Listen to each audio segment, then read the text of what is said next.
नमस्ते, तपाईहरु सबैलाई मेरो च्यानलमा स्वागत छ। आज मैले पिज्जाको रेसिपी लिएर आएको छु। Instant potato pancake pizza. यो पिज्जाको क्रस्ट पोट्याटो बेस हो। यो रेसिपी ठुलोदेखि सानो बच्चाहरु सबैलाई मन पर्न सक्छ र यो बनाउन पनि निकै नै सजिलो छ। पिज्जा बनाउनको लागि हामीलाई चाहिन्छ कोरेर राखेको आलु दुईटा अन्डा, चीज, नुन हाफ टीस्पून, चिली फ्लेक्स, प्याज, हरियो खुर्सानी काटेर राखेको, टोमेटो केचप वा टोमेटो सस अनि मैदा। कोरेर राखेको आलुमा हामी अन्डा राख्छौं। यदि तपाईहरुले 3टा आलु लिनु भएको छ भने 3टा अन्डा राख्नु होला। मैदा राख्छौं। त्यसपछि नुन राख्छौं। नुन चीजमा पनि नुन हुने भएकोले नुन राख्दाखेरि अलिकति ख्याल गर्नु होला। अब यसलाई हामी राम्ररी मिक्स गर्छौं। तपाईहरुले यसमा ब्ल्याक पेपर पनि राख्न सक्नुहुन्छ। अब ग्यासलाई अन गरेर प्यान तात्न राख्ने। लो हिटमा तेल राख्छौं यसको माथि 1 टेबलस्पुन। अघि हामीले तयार गरेर राखेको पोट्याटो मिक्सर राख्छौं। यसलाई प्यानको चारैतिर फिजाएर राख्ने।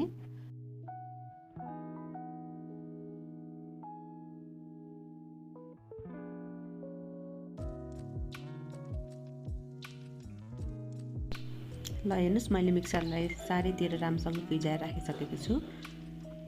अब यो पोट्याटो बेसलाई हामी छोपेर मिनिमम 5 मिनेट मिडियम लो हिटमा पकाउँछौं।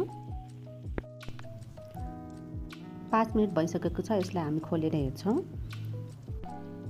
अब यसलाई हामी बिस्तारै पल्टाउँछौं। हेर्नुस् त बेसको कलर कस्तो राम्रो गोल्डन ब्राउन आएको छ। अब यसको माथि हामी टोमेटो सस वा टोमेटो केचप तपाईको जे इच्छा छ त्यो राख्नु होला। यदि बच्चाहरुको लागि बनाउँदै हुनुहुन्छ भने टोमेटो केचप नै बेस्ट हुन्छ। टोमेटो केचप लगाइसकेपछि चीज राख्छौं। चीज तपाईले आफ्नो इच्छा अनुसार धेरै थोरै राख्न सक्नुहुन्छ। तपाईलाई चीज धेरै नै मन पर्छ भने धेरै राख्नुस्, नत्र कम राख्नुस्। चीज मैले चारैतिर फिजाएर राखिसकेको छु। अब टपिङको लागि मैले प्याज राख्दै छु। प्याज मैले गोलो गोलो गरेर काटेकी छु। टपिङको लागि तपाईहरुसँग घरमा जे भेजिटेबल छ त्यही राख्न सक्नुहुन्छ। यो हैन कि अब मैले जे देखाएको छु त्यही राख्नुपर्ने छ भन्ने छैन। अब तपाईले यसमा बन्दा, क्याप्सिकम, क्यारोट आफ्नो जे इच्छा छ त्यही राख्न सक्नुहुन्छ। मैले हरियो खुर्सानीको बिया निकालेर काटेर राखेकी छु। हेर्दा कलरफुल र राम्रो देखोस् भनेर टमाटरलाई पनि लामो लामो काटेर राखेकी छु। सबै टपिङ राखिसकेपछि यसको माथि हामी चिली फ्लेक्स राख्छौं। अब यसलाई छोपेर मिनिमम 5 मिनेट पकाउँछौं मिडियम लो हिटमा। 5 मिनेट भइसक्यो। यसलाई हामी खोलेर हेर्छौं। हेर्नुस् त पिज्जा पाकेर रेडी भइसक्यो। कस्तो राम्रो कलरफुल देखेको छ। पिज्जा बेस राम्रोसँग पाकेको छ कि छैन भनेर चेक गर्न पल्टाएर हेर्छु। यदि यस्तो गोल्डन ब्राउन कलर भएको छ भने पिज्जा राम्रोसँग पाकिसकेको छ। पिज्जा एकदमै मिठो पाकेको छ।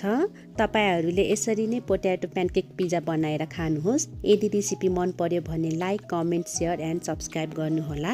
धन्यवाद।